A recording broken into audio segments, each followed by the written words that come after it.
Hey everybody, Professor Doom here, and really, nobody needs me to tell them how freaking fishy this story is. No, this is beyond fishy.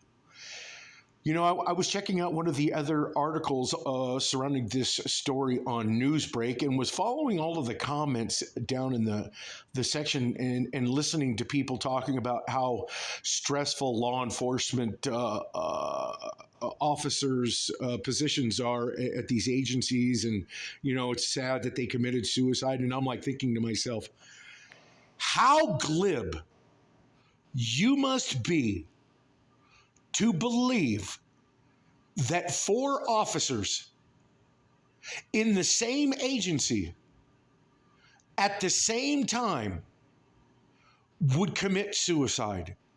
I could believe your position if you said that there was an officer at this agency over here and maybe an officer at an agency in this state over there, or even four officers from four different agencies or even two different agencies.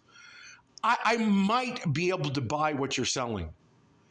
But if you're going to tell me that four officers in the same agency committed suicide all at the same time, yet you're also going to tell us that you don't want to release their names due to grieving families, yet the officer, the commander that was shot in his car by somebody, and you released his name pretty quick after the next of kin were notified.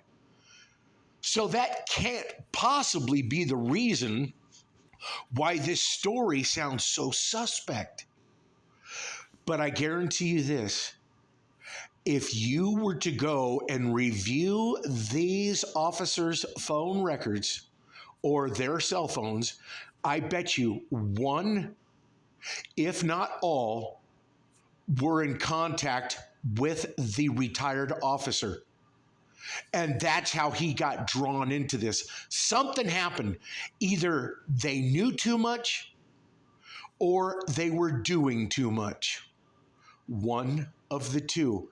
Yet I'm still waiting for some phone. You know what? I wish some names would come out here because I would definitely like to make some phone calls regarding this situation. Of course, calling the Los Angeles Sheriff's Department is not going to garner any kind of information from them since they obviously are keeping all of this information close to the vest. And how can anybody report on this with a straight face and go, yeah, you know, there was four officers in, you know, dire straits mentally, and you know, and if you have any problem with suicidal tendencies, you know what, call 988. Really, is anybody really going to believe this? Here's another thing to think about. So you obviously you have law enforcement individuals. And on a daily basis, they're working with firearms. Okay, that's part of their job. So how come there hasn't been anything about a 911 call from a neighbor who heard a shot? How is it that no family was around when they committed suicide? Did they not have family at all? And obviously, they say they're not going to release any names until, or no, they didn't say until. They said due to the grieving families. Well, where in the hell were the families when these officers were suicided? Where were they? They weren't home? Were they at work? No neighbors called 911?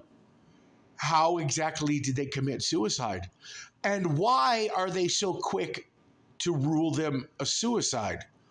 Seems like that was pretty quick doing. Does anybody remember the stuff that I've been talking about? David Casolaro and Mr. Raymond Lemming, how quickly they were deemed a suicide?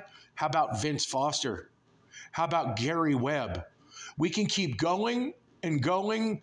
How about the officers that were all had viewed the Wiener, Mr. Wiener's laptop? How about all of them dying from the exact same agency? Committed suicide, huh? Keep believing it. Thanks, everybody.